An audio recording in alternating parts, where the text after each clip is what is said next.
Hello दोस्त, सबसे पहले आप लोग क्या करें, अधिक मात्रा में शेयर करें दोस्त। मणिकांत है, ऋतिक रोशन है, सूर्यभान है, प्रियंका है, प्रियांशु है, सारे को है दिल से नमस्कार दोस्त। और अधिक मात्रा में सबसे पहले आप लोग क्या करें, शेयर करें। फेसबुक, इंस्टाग्राम, टेलीग्राम, जिस तरह से हो सके ना उस तरह से आप लोग क्या करें, शेयर करने का प्रयास करें। हाँ बिल्कुल, इतना तो कर ही सकते हैं मेरे लिए। तो चला आज हम लोग मुग़ल साम्राज्य को समझेंगे। मुग़ल साम्राज्य इज भेड़ी। यहाँ से प्रश्न आपको देखने के लिए ऑल एग्जाम में मिलता है, तो चला बहुत ध्यान से समझते हुए चलना है और मेहनत करना है। इतना मेहनत करना है कि अपनी मेहनत पर भरोसा रखना है कि आगे चलकर अच्छी तरह से सिलेक्शन हो जाए। तो मेहनत करने वाले को मैं आज तक देखते आ रहे हैं कि उसका सफल ही हुआ है। तो आज अच्छी तरह से हम लोग मुग़ल साम्राज्य को समझेंगे और दिल्ली सल्तनत हम लोग अच्छी तरह से समाप्त कर चुके। और आज हम लोग पढ़ेंगे मुग़ल साम्राज्य को समझेंगे। और वो बाबर 1526 से लेकर 1530 तक आज बाबर की चर्चा, पूरी कहानी इनका आज समाप्त करने वाले हैं। और ध्यान से समझना और सबसे आसान भाषा में समझने का प्रयास करना है। चला 95 073 55 827 ये मेरा खुद का खुद नंबर है मेरा। और इस नंबर पे जिनको अगर PDF लेना है ना, तो इस व्हाट्सएप पर हाँ टाइपिंग करके छोड़े और मेरा टीम आपको PDF प्रोवाइड कर देगा। और ये पार्ट 1 है, बहुत सीरीज बाय सीरीज चलेगा और ये ध्यान देना है। चला बिना मेहनत के लिए आप कुछ नहीं कर सकते। मेहनत तो करना ही पड़ेगा, चाहे जिस तरह से मेहनत करें। मुग़ल साम्राज्य को हम लोग समझेंगे बहुत अच्छी तरह से।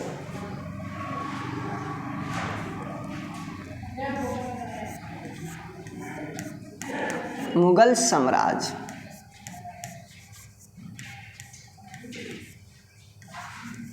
बहुत प्रश्न पूछता है। और मुग़ल साम्राज्य कहाँ से प्रारंभ होता है? 1526 से लेकर 1857 तक। ये जब तक क्रांति ना हो जाता है ना, तब तक मुग़ल साम्राज्य समाप्त नहीं होता है। और बहुत बारीकी से समझते हुए चलना है। और सबसे पहले ये समझे कि मुग़ल वंश की स्थापना किसने किया है, तो बाबर को बताना है। स्थापना बाबर ने किया है दोस्त। और समझना है पार्टनर, मुग़ल साम्राज्य में जो भी शासक हुए हैं ना, यानी कि शासकों को हम लोग बादशाह के नाम से जानते हैं। शासकों को बादशाह के नाम से जाना जाता है। यहाँ मुग़ल साम्राज्य में जो भी शासक होंगे, वे सब शासक को हम लोग क्या जानेंगे? बादशाह के नाम से जानेंगे। अब ध्यान से समझना चला कि मुग़ल साम्राज्य में शासक 17 गो शासन किए। 17 गो शासन किए हैं, ये ध्यान देना चला। और बहुत बारीकी से समझते हुए चलना। काहे कि एग्जाम में कौन प्रश्न पूछ दे, ये तो कोई नहीं जानता है दोस्त। ये बात ध्यान दीजिएगा। डिप्लीट से पढ़ले रहिएगा ना चला, तो आपको एग्जाम नहीं हिला सकता है। आप एग्जाम को हिलाइएगा। तो यहाँ समझना है 6 गो शासक थे एने, और एने 11 शासक थे, शासक, और एने भी शासक। और ये 11 गो थे ना उत्तरवर्ती में थे, उत्तरवर्ती शासक थे। ये भी ध्यान से समझते हुए चलना है। चला, मेहनत इज वेरी, मेहनत तो करना ही पड़ेगा, चाहे जिस तरह से मेहनत करे। अब ध्यान से समझते हुए चलना है।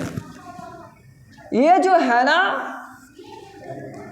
मुगल साम्राज्य को हम लोग उज़्बेक के नाम से जानते हैं। उज़्बेक के नाम से, क्योंकि हाँ बिल्कुल बिल्कुल बिल्कुल, क्या बंदा हुए, देखो क्या टाइपिंग कर रखा है। बताइए पार्टनर, ऐसे करने से कुछ नहीं होता है, ये बात ध्यान दीजिएगा। मेहनत तो करना पड़ेगा ना पार्टनर, मेहनत तो करना ही पड़ेगा, चाहे जिस तरह से मेहनत कीजिए। मेहनत रंग तभी लाता है जब आप मेहनत कीजिएगा। ये देखा क्या बोल रखा है इस बंदा ने।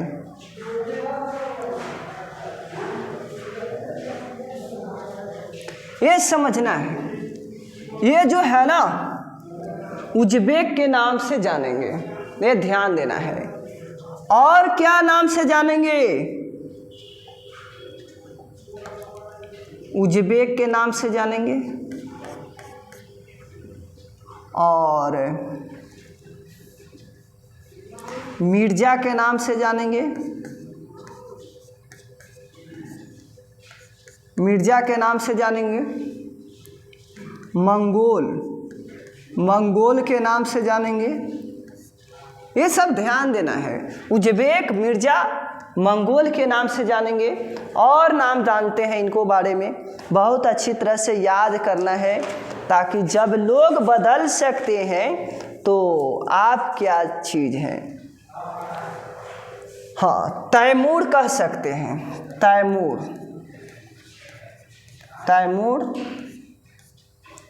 और हाँ उज़्बेक, मिर्जा, मंगोल, तैमूर कह सकते हैं। क्या इस बंदे ने टाइपिंग कर रखा है, देखिए।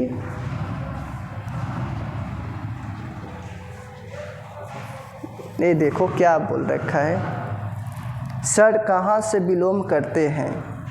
छेटुआ, औरंगाबाद जिला से बिलोंग करते हैं। ये बात ध्यान दीजिएगा, बहुत अच्छी तरह से समझते हुए चलना है। अब तो शांत हो जाओ दोस्त, अब शांत हो जाओ। हाँ,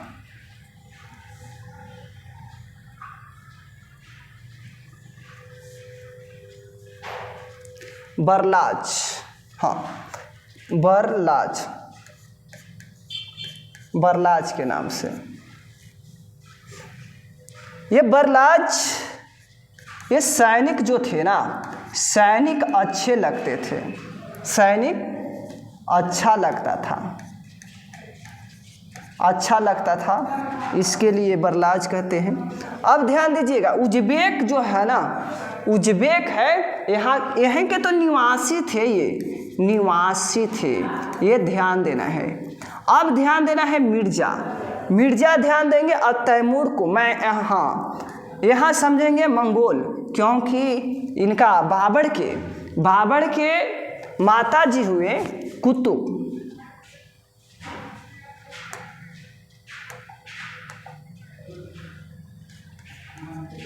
हाँ, ये देखो मच्छी लिखने नहीं दे रहा है पार्टनर, मच्छी लिखने नहीं दे रहा है।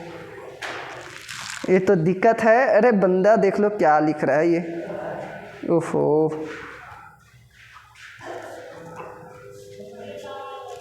हाँ, यहाँ समझेंगे मंगोल जो है ना, कुतुब निगार,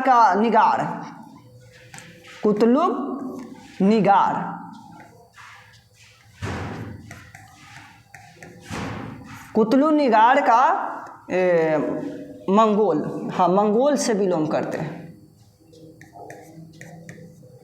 इनकी माता था कुतुब निगार, इसकी माता था आपका बाबर के माता थे ये ध्यान देना है। बाबर के माता कुतलुग निगार, बिल्कुल बिल्कुल कुतलुग निगार, यहाँ ग होगा, कुतलुग निगार।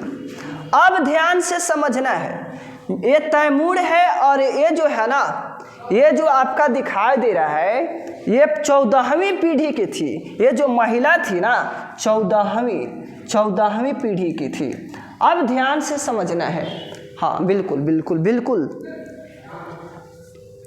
अब ध्यान देना है, ये जो उमर शेख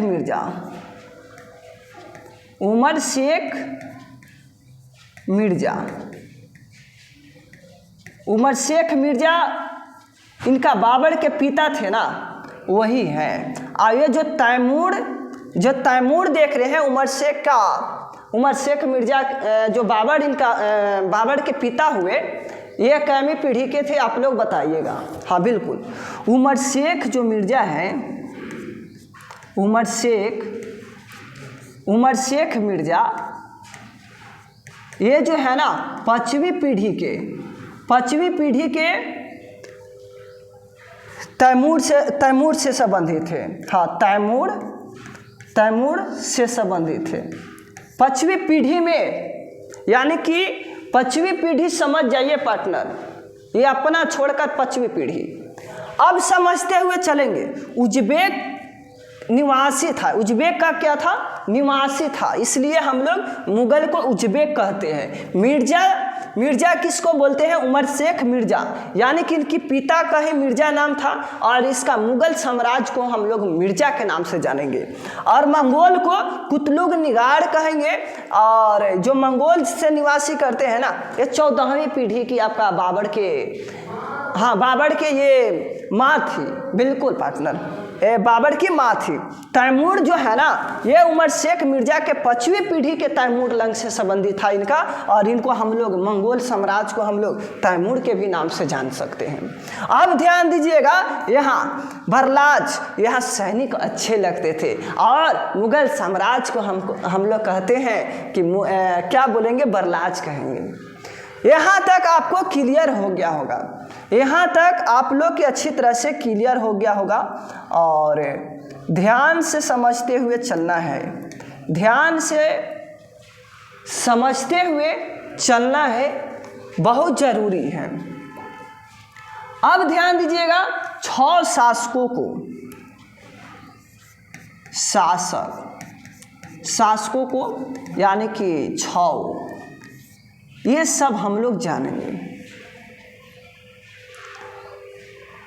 पहला याद रखेंगे, भाई साहब ट्रिक याद रखना है।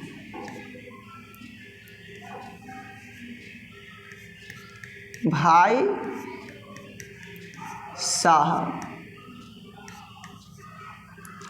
साहब ट्रिक है, आई ट्रिक पर 6 को याद कर सकते हैं अच्छी तरह से, बिल्कुल। अब ध्यान दीजिएगा, ब से क्या होता है, बाबर। दूसरा याद रखेंगे, ह से हुमायूं।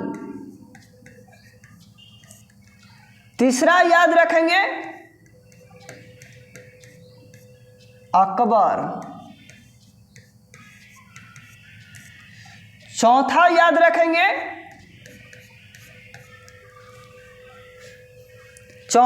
रखेंगे, जहांगीर।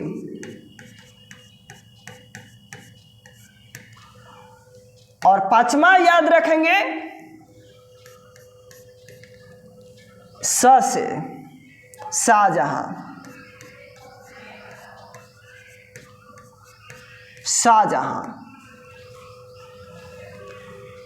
और 6ठा याद रखेंगे, औरंगजेब।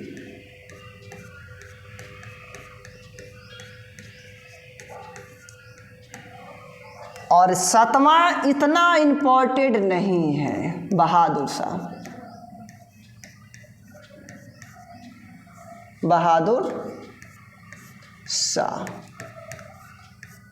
इनका मृत्यु रंगून में हो जाता है दोस्तों, है कि ना पार्टनर। इतना आपको याद करना होगा और सबके शासन काल याद रखना होगा, कितना से कितना तक शासन काल रहा था, तभी ना अपनी चोट पड़ सकते हैं। तो अब ध्यान देना है, ये इनको बाबर को समझा जाएगा। बाबर के समझना है 1526 से लेकर 1530 तक।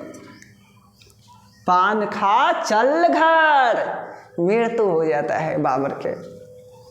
और हुमायूं को समझेंगे 1530 से लेकर 1540 तक हुमायूं के रहता है। अब समझना है अकबर के 1540 से लेकर 1555। और ध्यान देना है, यहाँ तन्नी सुन ध्यान देना है, आपका जो हुमायूं है ना 2 बार गद्दी पे बैठा है। ये 2 बार गद्दी पर, ये फर्स्ट गद्दी पर बैठा है, याद रखना है। और सेकंड आपको याद रखना है 1540 से लेकर, हाँ ये 40 नहीं है आपका, 1555 से लेकर 1556 से लेकर 1556, 1555 से लेकर 1556 आपका सेकंड, यानी कि सेकंड बार गद्दी पे बैठा है। यानी कहेंगे कि मुगल साम्राज्य में 2 बार गद्दी पे बैठने वाला कौन है, तो गर्व से कहना है कि हुमायूं था। फर्स्ट 1530 से 1540, सेकंड 1555 से 1556, ये याद करना है पार्टनर। अब ध्यान देना है, अच्छी तरह से समझना है। आपका 1556 से लेकर,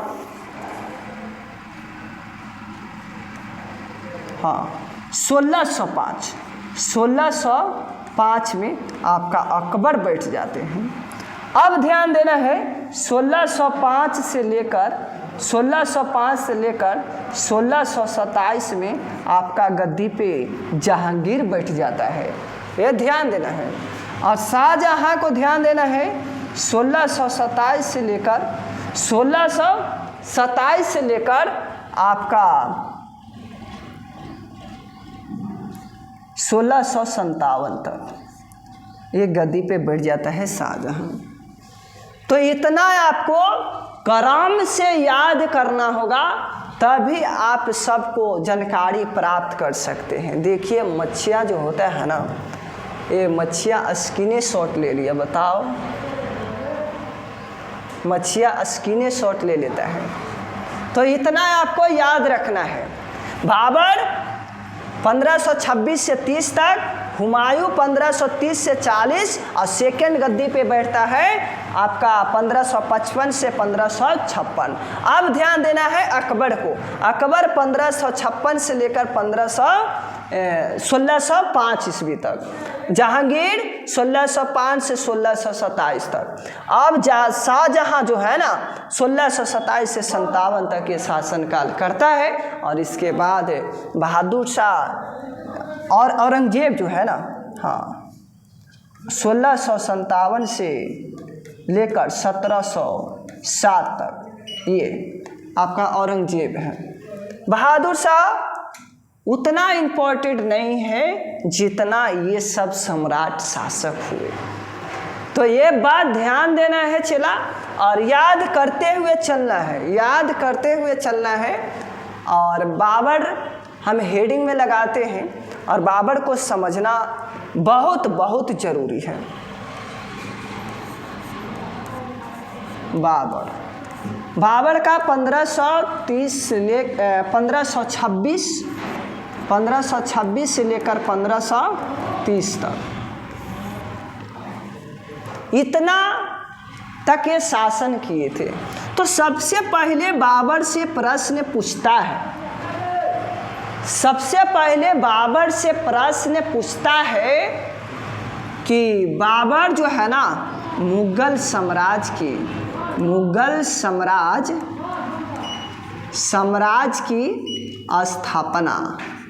स्थापना किए थे। मुगल साम्राज्य की स्थापना कौन किए थे? तो बाबर ही किए थे। अब ध्यान देना है, बाबर के पिता का नाम क्या है? तो कहेंगे कि उमर शेख, उमर शेख मिर्ज़ा, उमर शेख मिर्ज़ा नाम है। अब ध्यान देना है कि इनकी माता का क्या नाम है? हाँ, कुतलुग निगार। माता का क्या नाम है? कुतलुग निगार। अब ध्यान दीजिएगा, जो कि मंगोल से थे, जो कि मंगोल से थे, और ये जो थे ना तैमूर से थे, तैमूर से थे। ये बात ध्यान दीजिएगा। अब क्या होता है कि बाबर का जन्म कब होता है? बाबर का जन्म 1483 ईस्वी में होता है। 1483 ईस्वी में बाबर का जन्म होता है। ये बात ध्यान देना है। और नतका और ध्यान देना है कि बाबर जो है ना 11 वर्ष की अवस्था में, 11 वर्षों की वास्था में 11 वर्षों की अवस्था में, यानी कहने का मतलब है ना कि 15 यहाँ 83 में इनका जन्म हुआ, 1483 में। तो अब ध्यान दीजिएगा, 11 वर्ष जोड़िए, इसमें कितना हो जाएगा? जोड़िएगा तो 4 9 1494। 1494 ईस्वी में क्या होते हैं ना, 1494 ईस्वी में फरगना का शासक नियुक्त होता है। फरगना की शासक नियुक्त होता है। फरगना का शासक नियुक्त हो जाता है आपका बाबर। अब ध्यान से समझते हुए चलना है। जब बाबर फरगना का शासक नियुक्त हो जाता है आपका 1494 ईस्वी में, तो अच्छी तरह से यहाँ अपना शासनकाल निभा रखा था। अब क्या होता है ना, 1507 ईस्वी में काबुल को जीत लेता है। काबुल को विजेता कर लेता है, यानी कि जीत जाते हैं। काबुल को जब जीत लेते हैं तो यहीं पड़ी क्या होता है ना, बादशाह घोषित हो जाता है। उपाधि धारण करते हैं, उपाधि धारण कर लेते हैं। वह में बादशाह की उपाधि धारण बाबर कर लेते हैं। कब? जब काबुल को जीत लेते हैं ना, तब। अब ध्यान से समझना है। अब क्या करना है? ध्यान से समझते हुए चलना है कि ना। उपाधि धारण करता है तो बादशाह की उपाधि धारण करता है। ये बात ध्यान दीजिएगा। कब? तो जब काबुल को जीत जाता है ना, तब। और इसको क्षेत्र मिलता है भेरा मिलता है, और एक क्षेत्र मिलता है जिसको हम लोग बाजौर कहते हैं। बाजौर, ये सब कहाँ पड़ेगा? ये सब भारत में ही पड़ेगा। ये सब भारत में ही पड़ेगा। ये बात ध्यान देना है। बाबर इज भेड़ी। बाबर आज तक कोई युद्ध नहीं आ रहा है। अब क्या होता है ना, भारत में पहला बार, यानी कि भारत में पहली बार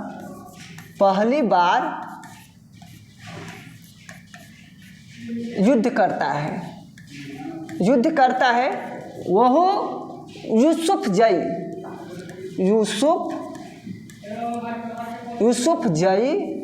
के साथ करता है। यूसुफ जई के साथ करता है। और एक कौन थे? बाबर था। और बाबर यहाँ पर क्या हो जाते हैं? विजेता हो जाता है। विजेता, ये बात ध्यान दीजिएगा। भारत में प्रथम बार आपका यूसुफ जई के साथ और बाबर के बीच युद्ध हुआ था, जेकरा में बाबर विजेता हो गए थे। अब यहाँ तक आपको समझ में आ गया होगा, यहाँ तक आपको अच्छी तरह से समझ में आ गया होगा। ये देखो शुरू ही आते आते समय इतने कॉपी पेस्ट कर देते हैं ना लोग कि बताइए क्या होगा।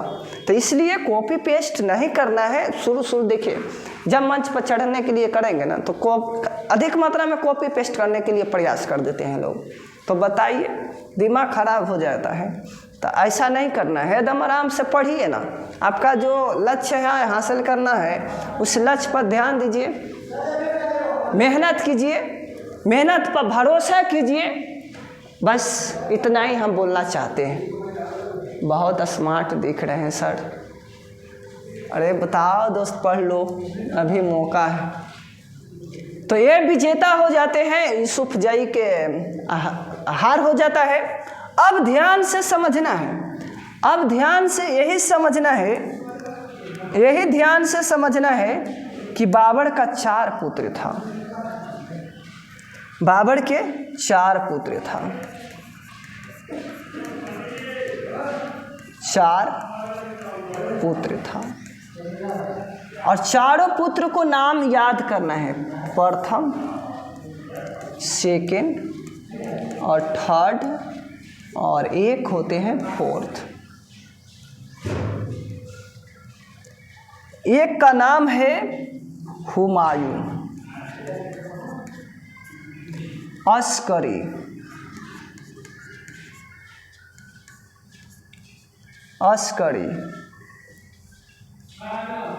हिंदाल,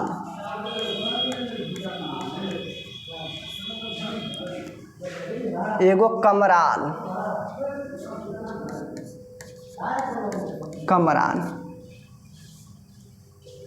इसको क्षेत्र मिला था, दिल्ली वाला क्षेत्र मिला था, शासन कर रहा था दिल्ली। और हिंदाल अलवर वाला क्षेत्र में, अलवर वाला क्षेत्र में, ये बात ध्यान दीजिएगा, अलवर वाला क्षेत्र में मिला था इनको। और हाँ, और ध्यान दीजिएगा, इसको मिला था संभल वाला, अस्करी के संभल वाला क्षेत्र संभालने के लिए मिला था। और इसको मालवा मुल्तान, स से संभल, ठीक है, यहाँ संभल मिला था। अलवर कहाँ पड़ेगा? अलवर राजस्थान में पड़ेगा। ये पूछता है प्रश्न, अलवर कहाँ पड़ेगा? राजस्थान में, राजस्थान में। अलवर कहाँ पड़ेगा पार्टनर? तो राजस्थान में पड़ेगा। ये बात ध्यान दीजिएगा और अच्छी तरह से मेहनत करना है। आ जाइए ना, हमारे बिहार में बाबर ने बहुत सारे युद्ध लड़े हैं ना, कोई युद्ध हारा नहीं है बेचारा, कोई युद्ध नहीं हारा है।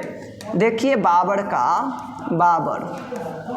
युद्ध है, बाबर का युद्ध देखिए, ये युद्ध लड़ा था। जैसे याद रखना है ट्रिक से भी, पान खा चल घर।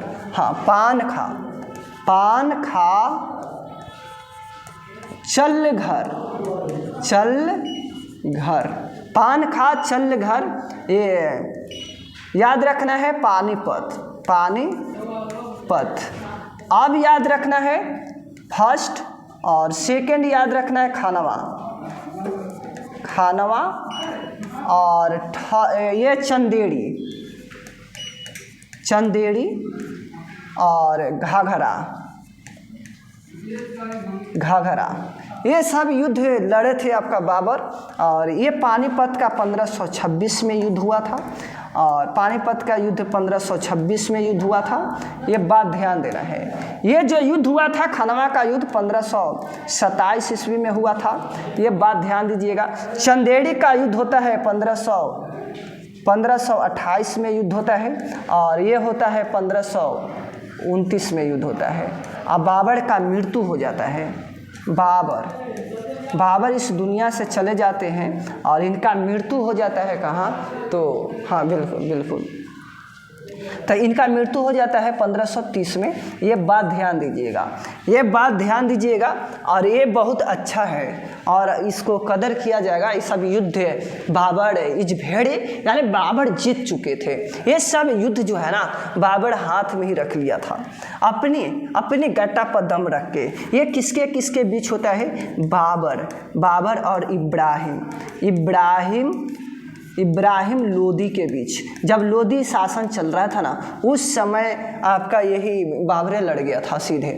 लोदी वंश के शासन कर रहा था इब्राहिम लोदी, वहाँ इससे भिड़ंत होता है और बाबर जीत जाता है। और इस युद्ध में आपका क्या होता है ना, मृत्यु हो जाता है बाबर का। ये बात ध्यान दीजिएगा, बाबर का मृत्यु नहीं होता है, इब्राहिम लोदी का मृत्यु हो जाता है। और अच्छी तरह से समझना है। और ये विजेता है, क्या है? ये विजेता हो जाते हैं। बहुत ध्यान से समझना है, गर्व से, मोहब्बत से, प्यार से और अच्छे से। सारा पॉइंट हम क्लियर कर देंगे ना, सारा पॉइंट क्लियर कर देंगे।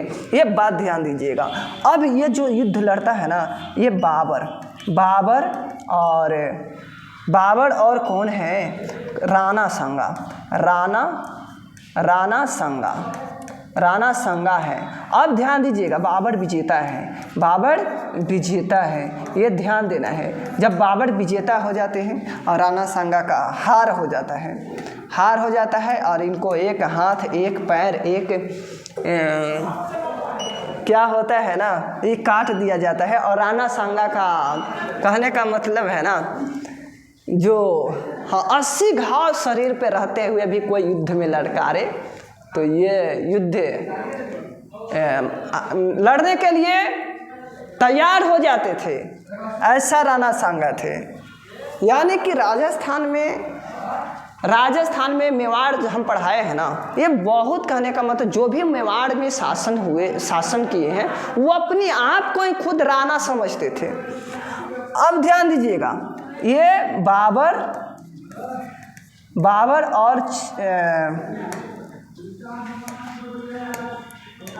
और मेदिनी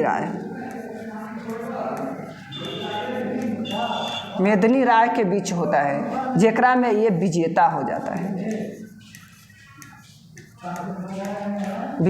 जाता है। ये बात ध्यान दीजिएगा, बाबर विजेता हो जाता है। अब क्या होता है ना, अब यहाँ पर ही ध्यान देना है, ये घाघरा का युद्ध ध्यान देना है। घाघरा का युद्ध किसके किसके बीच होता है ये ध्यान देना है। घाघरा का युद्ध किसके किसके बीच होता है ये ध्यान देना है, बहुत अच्छी तरह से समझना है। ये जो है ना घाघरा का युद्ध किसके किसके बीच होता है ये समझने का प्रयास करेंगे। आपका अफगान एक था, अफगान है, और एक आपका बाबर है, और बाबर का विजेता है, इसमें विजेता है, ये ध्यान देना है, विजेता। और इसका जो है ना राणा सांगा का याद रखना है, युद्ध में नहीं मारा जाता है, इसको सामंत ने ही जहर घोर के पिला देता है और ये बेचारा का देहांत हो जाता है। तो बाबर से इतना प्रश्न पूछता है, तो बाबर से याद करना बहुत ज़रूरी है। और तन्नी सुन ध्यान दीजिएगा, बाबर ने एक अपनी आत्मकथा लिखा है। बाबर ने अपनी आत्मकथा खुद लिखते हैं। बाबर ने अपनी कथा खुद लिखते हैं, वो में बाबरनामा बाबर ने ही लिखा है ना, बाबरनामा बाबर ने ही लिखा है, ये बात ध्यान दीजिएगा।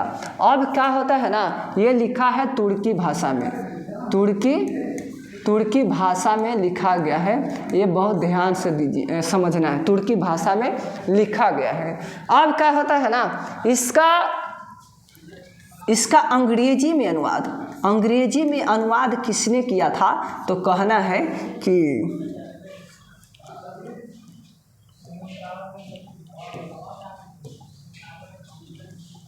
मैडम बेब्रिज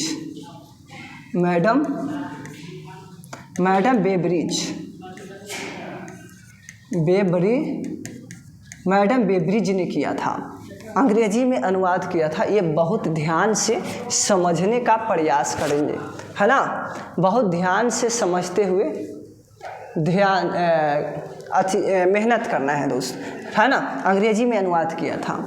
अब यहाँ से प्रश्न ये वाला पूछता है, बाबरनामा किसका लिखा हुआ था? बाबर ने लिखा है तुर्की भाषा में, है कि ना।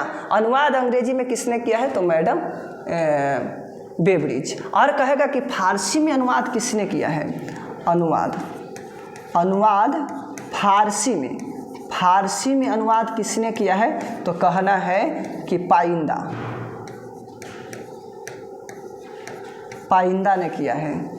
तो इतना आपको याद करना होगा, तहे दिल से, मोहब्बत से, प्यार से, अच्छे से आपको याद करना होगा।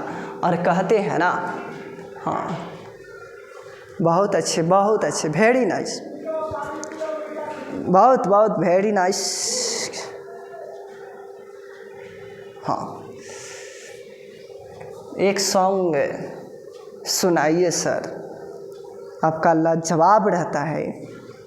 सॉन्ग सुनना है नहीं।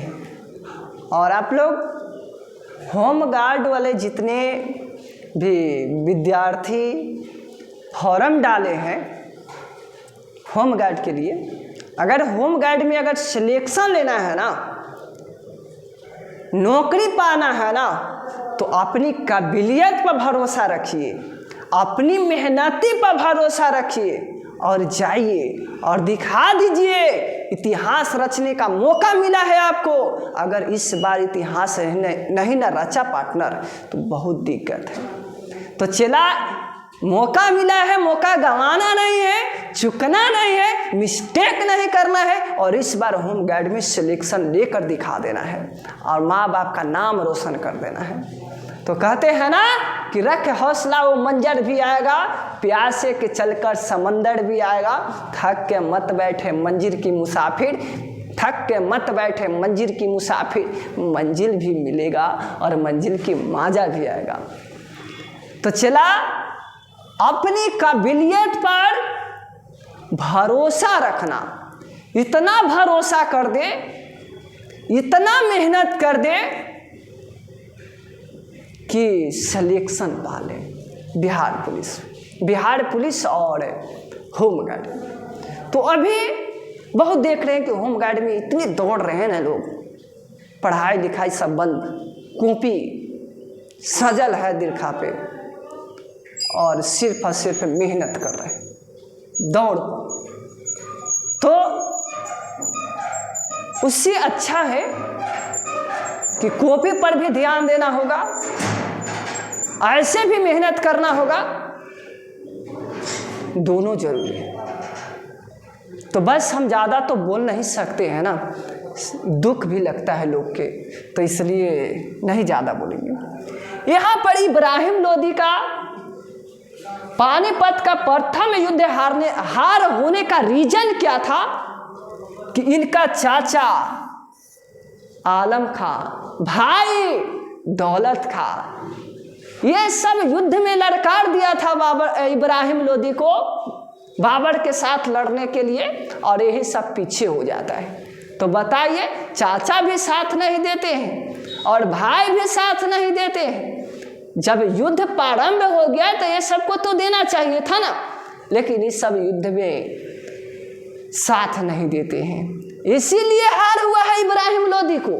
न तो हार नहीं होता, कुछ तो कुछ कारण ही रहता है ना, तभी हार होता है। और यहाँ बाबर ने दिमाग लगा दिया, तुगलमा नीति लगा दिया, और मुस्तफा अली और हाँ बिल्कुल बम का प्रयोग कर दिया और छोड़ दिया। तुगलमा नीति भी इन्होंने अपना रखा था। तो इब्राहिम लोदी का हार हो गया था। तो इसलिए मेहनत बेचारा बहुत मतलब बाबर किया है, बहुत सारे, ऐसी नहीं मुगल साम्राज्य की स्थापना कर दिया है। सपनों में जान खोते। अरे बंदा एक देखो क्या बोल रहे थे कि चंदेड़ी कहाँ पड़ेगा सर? चंदेड़ी रे छटवा, हाँ, आगरा के निकट एक फतेहपुर सिकरी के निकट एक चंदेड़ी जगह, वहीं पर युद्ध प्रारंभ हुआ था। तो अब तो क्लियर हुआ, अब तो कॉपी पेस्ट मत करो दोस्त, नहीं तो भीड़ रहेगा ना तो बड्डी मार मारेंगे। तो यहाँ तक आपको समझ में आ गया होगा। मुस्ताफ़ा और मुस्ताफ़ा अली ये दोनों छोड़ा जाता है, छोड़ने वाला तो पे होता है। और ये इब्राहिम लोदी का ऐसे हार नहीं होता। जब चाचा नहीं साथ दिए, भाई भी नहीं साथ देता है युद्ध में, तो बताओ हार ना होगा तो क्या जीत होगा। जब एक व्यक्ति आगे की ओर बढ़ा दिया टांग, तो इसको भी बढ़ाना चाहिए था ना, क्योंकि चाचा थे और भाई था दौलत खां। तो आज भर हम इतना ही रहने देते हैं चला, और नेक्स्ट दिन हम आगे पढ़ाएंगे, हुमायूं पढ़ाएंगे। सब बारी बारी से मैं समाप्त करूंगा। भरोसा रखना कि मुगल साम्राज्य से एक भी प्रश्न नहीं छूटने देंगे, ये बात ध्यान देना है। तो थैंक्स, मिलते हैं कल इसी मोहब्बत के साथ, इसी प्यार के साथ, इसी दुलार के साथ, इसी जज्बे के साथ। और सेशन अच्छा लगा है तो चैनल को सब्सक्राइब कर दे, लाइक कर दे और शेयर कर दे दोस्त। मिलते हैं नेक्स्ट दिन।